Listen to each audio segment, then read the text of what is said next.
दोस्तों आपने कोई भी फसल की बीज बो रखा है तो आपका बीज बोने से लेके उसका फल पकने तक कब कौन सा पोषक तत्व की पौधे को जरूरत होती है, किस काम के लिए, वो उसकी जानकारी होना बेहद जरूरी है। क्योंकि अलग अलग स्टेज पे अलग अलग न्यूट्रिएंट की जरूरत होती है पौधे को। अगर आप उल्टा सीधा देते हैं, जैसे मान लो पौधे को जड़ विकास बीज के अंकुरण के लिए सबसे ज्यादा आवश्यकता होती है फास्फोरस, पोटास, फेरस, जिंक और मैग्नीज की। अगर इनके अलावा अदर जो न्यूट्रिएंट आप देते हैं इस स्टेज पे तो वो उतना कारगर काम नहीं करेंगे, तो आपका अनावश्यक खर्चा आपका बढ़ जाता है। अब इसके बाद में जैसे पौधे के ने जड़ विकास कर लिया और बीज का अंकुरण होके कंप्लीट हो गया, उसके बाद में पौधा अपनी वानस्पतिक वृद्धि करता है, यानी वेजिटेटिव ग्रोथ करता है। तो पौधे की बढ़वार के लिए, फुटान के लिए, वानस्पतिक वृद्धि के लिए और प्रकाश संश्लेषण की मात्रा बढ़ाने के लिए उस टाइम पे नाइट्रोजन, जिसकी पूर्ति आप यूरिया से करते हैं,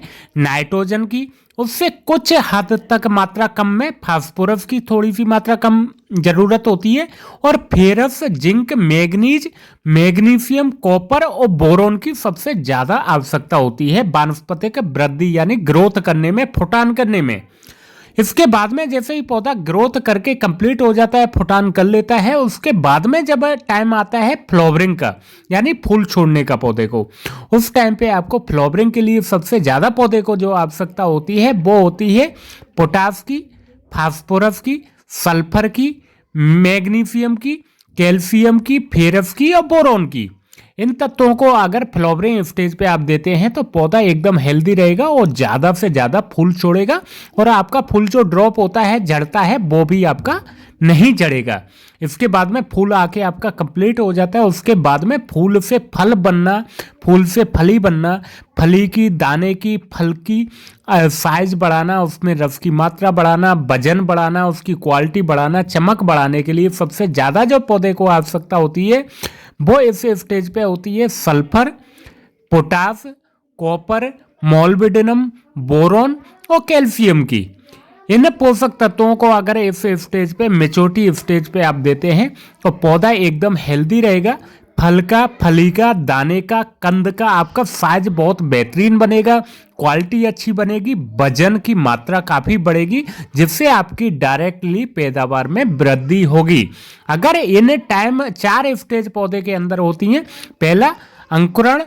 जब बीज से अंकुरण होता है, जड़ों का शुरुआती विकास करता है, उस टाइम पे आपने ध्यान दे लिया। फिर वानस्पतिक वृद्धि करता है, वानस्पतिक वृद्धि के बाद में जब फिर फ्लावरिंग स्टेज आती है, फ्लावरिंग स्टेज के बाद में फूल से फिर फल में, फली में कन्वर्ट होता है।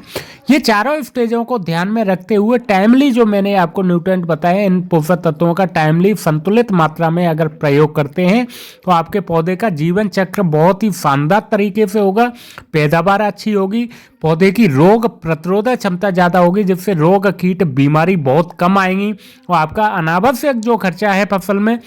वो आपका बच जाएगा, काफ़ी हद तक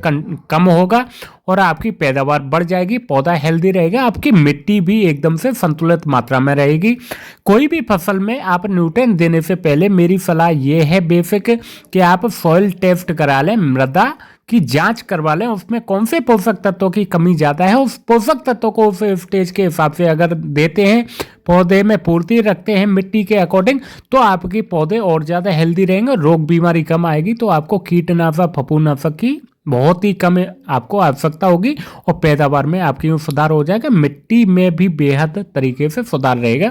तो दोस्तों ये वीडियो अच्छी लगी है तो लाइक करें, यार दोस्त रिश्तेदार जो खेती बागवानी करते हैं उन तक शेयर कर दें, जिससे उनको भी इसकी जानकारी मिल जाए। अगर आपका कोई सवाल है या फिर सुझाव है तो हमारे वीडियो के नीचे कमेंट बॉक्स में जाके कमेंट करके हमें अपना सवाल पूछ सकते हैं, या फिर हमें कोई सुझाव दे सकते हैं। चैनल को अभी तक सब्सक्राइब नहीं किया तो उसको जरूर सब्सक्राइब कर लें, जिससे आने वाले सारे वीडियो आपको मिलते रहें।